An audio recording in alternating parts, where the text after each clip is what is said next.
agenda local, que era el tema de la política social.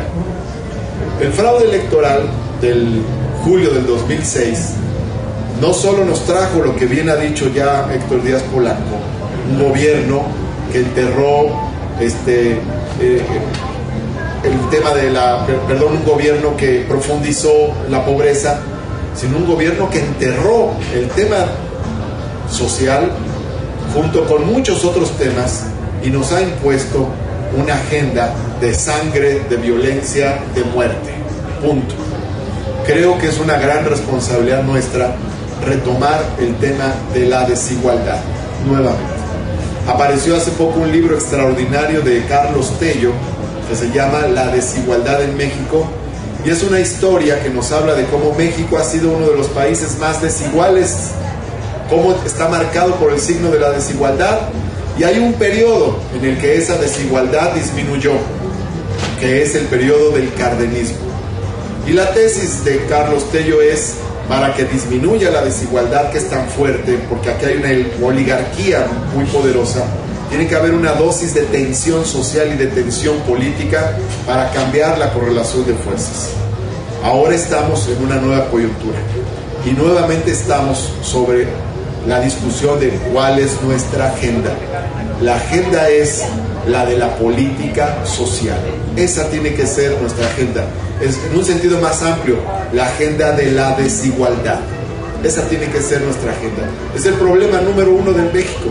Y en la medida en que se resuelve ese problema, podremos resolver el de la inseguridad y muchos otros problemas más. Simplemente agregaría que cuando hablamos de este tema tendremos que verlo en varios sentidos. Uno, el de la pobreza.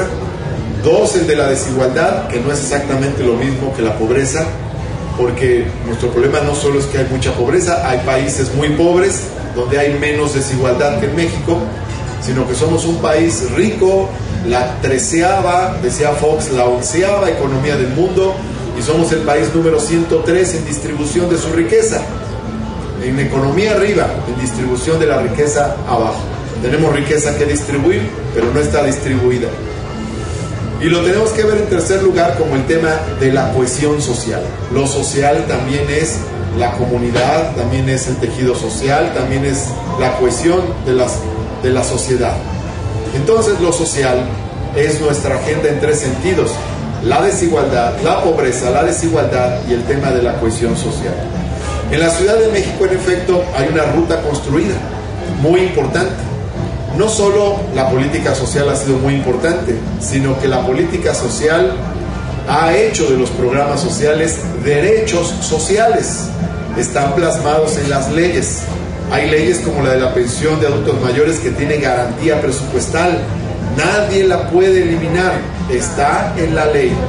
Ningún gobierno puede decir, bueno, este programa lo quitamos. No, es un derecho. Como ese hay otros.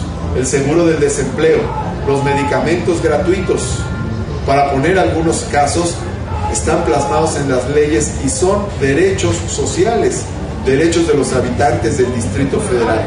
Eso cambia las cosas, porque no se trata nada más de que hay un gobierno bueno que hace políticas sociales, sino que hay una sociedad que tiene derechos y le puede exigir a ese gobierno o a cualquier otro que cumpla con esos derechos sociales que están plasmados en la ley. Esa es una diferencia muy grande que hay en el Distrito Federal. Como también que en estos años el presupuesto social ha crecido progresivamente, ha alcanzado ahora casi la cifra de los 40,000 millones de pesos, a lo que se hizo en la época de Andrés Manuel López Obrador. En estos años hagamos otras cosas. De hecho, a varios de nosotros nos ha tocado implementar políticas como la de mejoramiento barrial o los uniformes escolares. Entonces, pues nosotros hemos construido nuestra agenda desde la ciudad, una agenda social, y tenemos que llevarla al plano nacional. Yo me imagino que nuestra obligación y nuestra responsabilidad es que el año que entra nosotros planteemos como izquierda nuestro programa, que no nos diluyamos. Si nos diluimos, nos suicidamos. ¿Por qué? Ahora se habla de las coaliciones, pero no hay sorpresa alguna, coaliciones ya hay. El gobierno del PRI de Zedillo metió al PAN en la Procuraduría General de la República, y el gobierno de Fox metió al PRI en la Secretaría de Hacienda. y en el Banco de México y en otras instancias del gobierno. Y el gobierno de Calderón tuvo a Telles y a otros destacados miembros del PRI en otras áreas financieras y de gobierno. Entonces, esa coalición ya existe. La coalición verdadera es la coalición entre el PRI y el PAN. No nos espantamos de ello, es lógica, tienen el mismo programa económico. Pero ¿cómo podríamos hacer una coalición entre el PAN y el PRD cuando planteamos cosas muy diferentes? Si nosotros planteamos que el petróleo debe ser de la nación y el PAN plantea que se le debe vender a las empresas extranjeras norteamericanas. Si nosotros planteamos que la electricidad debe ser de la nación y el PAN plantea que hay que entregársela a los españoles. Si nosotros planteamos que debe crecer el gasto social y el PAN plantea que debe disminuir. Nosotros planteamos que debe haber derechos universales para todas y todos y el PAN plantea que los programas sociales deben ser pequeños, focalizados y dirigidos solo a pequeños grupos de la sociedad. ¿Cuál programa se aplicaría en una coalición? Pues el de las fuerzas más dominantes, obviamente de la derecha. Por eso nosotros decimos que no se destruya lo que hemos hecho en estos años. Me preocupo de pensar nada más que nos metan al PAN por la puerta trasera en la Ciudad de México. Para ganarle al PRI, coalición con el PAN. Entonces metemos al PAN al gobierno. ¿Y cómo sería el director del sistema de aguas? Un panista de director del sistema de aguas, pues a una colonia popular le cobraría la misma tarifa de agua que a una colonia residencial. Y si hubiera un panista al frente de desarrollo social, pues recortaría los programas porque diría, ya los evaluamos y es mucho derroche porque le están dando pensión a adultos mayores que no la necesitan, que ya comprobamos que no son pobres y se las vamos a quitar. Entonces, destruiríamos lo que hemos construido. Sí hemos logrado todo lo que se ha hecho en las ciudades porque no ha habido coaliciones con el PAN. Ganamos como izquierda contra el PRI y contra el PAN al mismo tiempo. Y esa debe ser nuestra visión, nuestro horizonte. Por eso, la coalición que debe hacer el PRD es con el PT, es con el Movimiento Ciudadano Convergencia, es con Morena. Esa es la coalición que debemos construir y es una coalición para crecer como una alternativa distinta frente a la disputa que se avecina. Porque eso de que vamos a aliarnos con el PAN para poder derrotar al PRI, pues la pregunta que sigue es, ¿y luego cómo derrotamos al PAN? ¿Nos aliamos al PRI?